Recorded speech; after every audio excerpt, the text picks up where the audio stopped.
안녕하십니까? 오늘은 앞으로 우리 삶의 가장 깊은 곳에 조용히 들어올지도 모르는 존재에 대해 이야기해 보려고 합니다. 바로 감정을 이해하고 우리와 대화를 나누고 외로움의 시간을 함께 보내줄 AI 동반자에 대한 이야기입니다. 혼자 밥을 먹을 때, 밤늦게 잠이 오지 않을 때, 마음속에 고민은 많은데 누구에게도 쉽게 털어놓기 어려울 때, 앞으로는 많은 사람들이 사람 대신 AI에게 말을 걸게 될지도 모릅니다. 스마트폰 속 AI 친구, 집 안을 돌아다니는 작은 로봇 동반자, 혹은 가상현실 속에서 함께 시간을 보내는 디지털 인물들까지, 이런 존재들은 정말로 우리의 외로움을 덜어줄까요? 아니면 겉으로만 달래줄 뿐 외로움의 뿌리를 더 깊게 만드는 것은 아닐까요? 오늘은 이 질문을 중심에 두고 왜 사람들이 AI 동반자를 찾게 되는지, 그 안에 어떤 가능성과 위험이 있는지, 그리고 우리는 이 변화를 어떻게 맞이해야 할지 차분하게 함께 생각해 보겠습니다. 첫 번째 이야기입니다. 외로움이라는 감정부터 한번 들여다보겠습니다. 사람은 원래 혼자 살 수 없는 존재라고들 말합니다. 가족과 친구와 이웃과 동료, 이런 관계 속에서 우리는 위로를 받기도 하고 때로는 상처를 받기도 합니다. 재미있는 점은 주변에 사람이 많은데도 외로움을 느낄 수 있다는 것입니다. 한 번쯤 이런 기분을 느껴보셨을 것입니다. 누군가와 함께 있는데도 마음속 깊은 곳이 허전한 느낌, 대화는 오가고 있지만 정말로 나를 이해해주는 사람은 없는 것 같은 느낌. 외로움은 단순히 혼자 있는 상태가 아니라 누군가와 진심으로 연결되어 있지 못하다는 감정에서 오는 것일지도 모릅니다. 기술은 이 외로움을 줄이겠다고 약속해왔습니다. 라디오와 텔레비전이 등장했을 때 사람들은 혼자 있어도 덜 외로워질 것이라 말했습니다. 전화와 인터넷이 보급되었을 때 멀리 있는 사람과 쉽게 연결될 수 있으니 외로움이 줄어들 것이라고 기대했습니다. 하지만 우리는 알고 있습니다. 스마트폰과 소셜미디어가 가득한 시대에도 외로움은 줄어들지 않았고 어떤 사람들에게는 오히려 더 커졌다는 사실을. 이제 새로운 약속이 등장했습니다. 이번에는 화면만 보여주는 것이 아니라 나의 이야기를 듣고 답해주는 존재를 만들어주겠다고 합니다. 바로 감정 AI 동반자입니다. 두 번째 이야기입니다. 감정 AI 동반자는 어떤 존재일까요? 지금도 우리는 간단한 대화를 나눌 수 있는 챗봇과 목소리로 대답해주는 스피커를 사용하고 있습니다. 하지만 감정 AI 동반자는 조금 다른 수준의 존재를 뜻합니다. 이들은 단순히 날씨와 일정과 정보를 알려주는 비서가 아니라 나의 말투와 습관과 취향을 기억하고 내가 기뻐할 때와 슬퍼할 때를 구분하고 그에 맞는 말과 행동을 보여주도록 설계된 존재입니다. 문자로만 대화하는 친구처럼 느껴질 수도 있고 귀엽게 생긴 로봇의 모습일 수도 있고 가상현실 속 사람의 모습일 수도 있습니다. 중요한 것은 이 AI가 나의 감정 상태를 어느 정도 파악하고 그에 맞추어 반응하는 능력을 갖추게 된다는 점입니다. 예를 들어 AI는 당신이 오늘은 유난히 말수가 적다는 것을 눈치채고 괜찮냐고 먼저 물어줄 수 있습니다. 최근 대화 내용을 바탕으로 당신이 요즘 어떤 일로 고민하는지 기억하고 있다가 적당한 때에 다시 꺼내서 물어줄 수 있습니다. 당신이 좋아하는 농담과 음악과 영상의 스타일을 기억했다가 기분이 가라앉아 보일 때 그에 맞는 것을 추천해줄 수도 있습니다. 겉으로 보기에는 정말로 나를 아는 친구 혹은 연인 같은 느낌을 줄 수도 있습니다. 세 번째 이야기입니다. 그렇다면 왜 사람들은 이런 AI 동반자를 찾게 될까요? 첫째, AI 동반자는 언제나 시간이 있습니다. 밤늦은 시간에도, 새벽에도, 휴일에도 상대에게 미안해할 필요가 없이 원할 때마다 말을 걸 수 있습니다. 둘째, 판단하지 않습니다. 사람에게 털어놓기 부끄러운 이야기, 오랫동안 마음속에만 담아두었던 상처, 이런 것들을 AI에게 말하는 것이 어떤 사람에게는 훨씬 편하게 느껴질 수 있습니다. 셋째, 나를 귀찮아하지 않습니다. 같은 이야기를 여러 번 해도 AI는 지루해하지 않고 한결같은 반응을 보여줄 수 있습니다. 넷째, 나에게 맞추어 줍니다.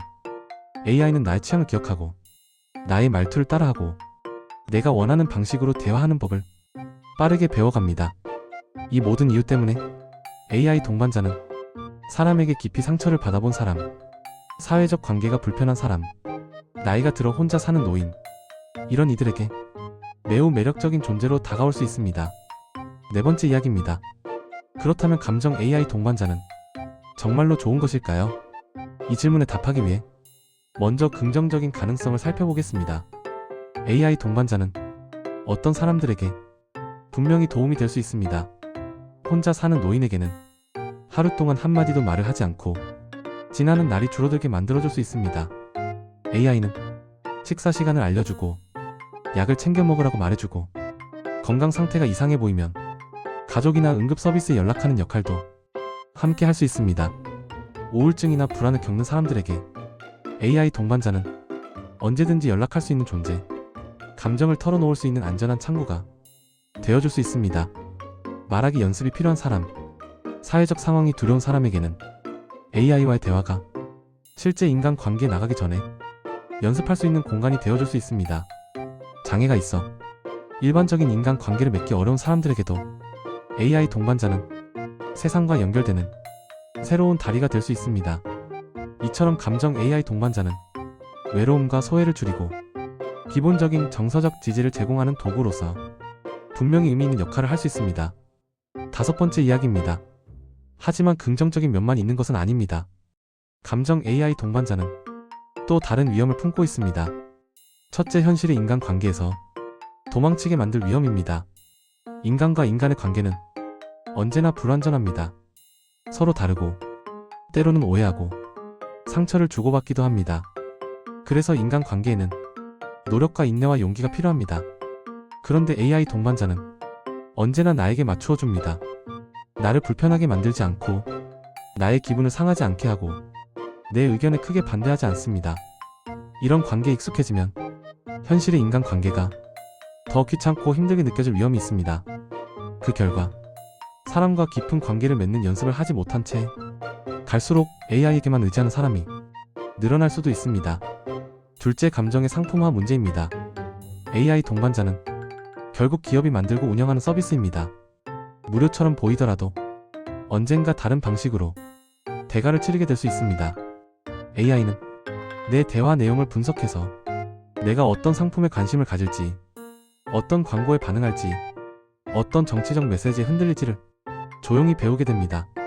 감정적으로 힘든 순간마다 AI가 추천하는 방향으로 생각하거나 선택하게 된다면 그 순간 나의 외로움은 다른 누군가의 이익을 위한 통로가 될 수도 있습니다.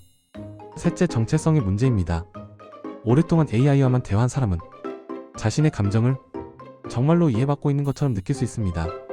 하지만 그 반대편에는 살아있는 인간이 아니라 거대한 시스템과 알고리즘이 있을 뿐입니다. 이 사실을 머리로는 이해하면서도 마음으로는 혼란을 느낄 수 있습니다. 나는 누구에게 마음을 열고 있는 것인가? 내 앞에 이 존재는 정말로 나를 걱정하는 것인가? 아니면 나를 흉내내는 프로그램일 뿐인가? 이 질문이 자꾸 떠오른다면 관계의 안정감은 흔들릴 수밖에 없습니다. 6번째 이야기입니다. 사랑과 가족 관계로 눈을 돌려보겠습니다. 감정 AI 동반자가 단순한 친구에 머무르지 않고 연인이나 가족의 역할까지 일부 대신하게 되는 미래를 상상해 보겠습니다. 어떤 사람은 말할 수 있습니다. 사람에게 상처받는 것보다 AI에게 사랑을 느끼는 것이 더 편안하고 안전하다. 실제로 감정 AI를 연인처럼 대하는 사람들에 대한 이야기와 상상은 이미 여러 곳에서 등장하고 있습니다. 또한 바쁜 부모를 대신해 아이와 함께 놀아주고 이야기를 들어주는 AI 부모와 AI 교사의 모습도 충분히 상상할 수 있습니다. 이런 시대가 오면 인간의 사랑과 가족의 모습은 어떻게 달라질까요? 한편으로는 사람과의 관계를 맺기 어려운 이들이 AI와의 관계를 통해 감정적인 공백을 채울 수 있을 것입니다. 다른 한편으로는 인간 관계가 주는 어려움과 갈등을 배우지 못한 채 항상 나에게 맞춰주는 AI에게만 익숙해진 사람이 늘어날 수 있습니다. 이것은 장기적으로 볼 때 현실의 인간 관계를 더 어렵게 만들 수도 있습니다. 아이의 입장에서 생각해 보겠습니다. 어릴 때부터 함께 시간을 보내는 상대가 부모보다 AI 동반자와 로봇이 더 많다면 그 아이는 사람의 얼굴 표정과 목소리 떨림과 말 사이의 침묵에서 드러나는 감정을 정확하게 읽는 법을 충분히 배우지 못할 수도 있습니다. 대신 AI의 반응 방식에 익숙해집니다. 이렇게 자란 아이는 훗날 사람과의 관계에서 예상하지 못한 반응을 만날 때 더 큰 혼란과 스트레스를 느낄 가능성이 있습니다. 7번째 이야기입니다. 그렇다면 우리는 감정 AI 동반자를 어떻게 받아들여야 할까요? 모든 기술과 마찬가지로 AI 동반자도 완전히 막아야 할 괴물이 아니라 아무 생각 없이 받아들여야 할 선물도 아닙니다.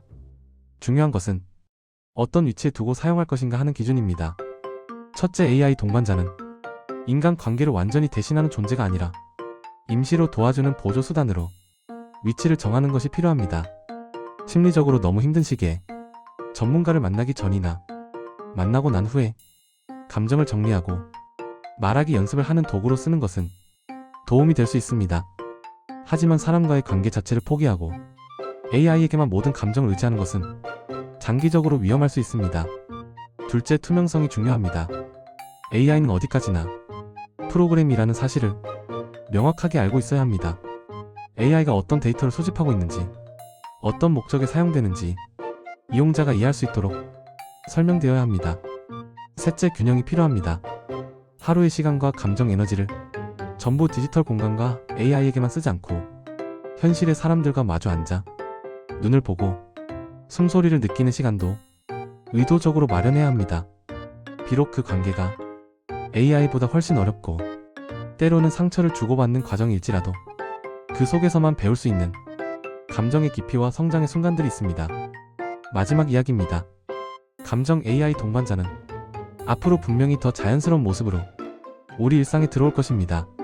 스마트폰 속 작은 목소리로, 집 안 한구석의 작은 로봇으로, 혹은 눈앞에 보이는 가상현실 속 인물로 그 존재는 우리의 외로움을 달래주기도 하고 때로는 더 깊은 질문을 던지게 만들기도 할 것입니다.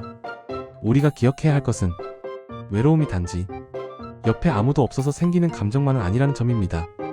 나 자신과의 관계가 어긋났을 때, 내 마음을 제대로 들여다보지 못할 때, 주변에 사람이 많아도 우리는 여전히 외로울 수 있습니다. AI 동반자는 이 외로움을 잠시 깨줄 수는 있습니다. 하지만 외로움의 뿌리까지 대신 치유해주지는 못합니다. 그 뿌리를 들여다보고 조금씩 바꾸어 가는 일은 여전히 우리 각자의 몫입니다. 기술은 바깥에서 우리를 돕고 인간은 안쪽에서 자신을 돌아보며 이 두 가지가 함께 갈 때 비로소 외로움은 조금씩 다른 얼굴로 바뀔 수 있을 것입니다. 오늘의 이야기가 감정 AI 동반자의 미래를 너무 두려워하지도 너무 무조건적으로 기대하지도 않는 조금 더 균형 잡힌 시선으로 바라보는데 작은 도움이 되었기를 바랍니다. 들어주셔서 감사합니다.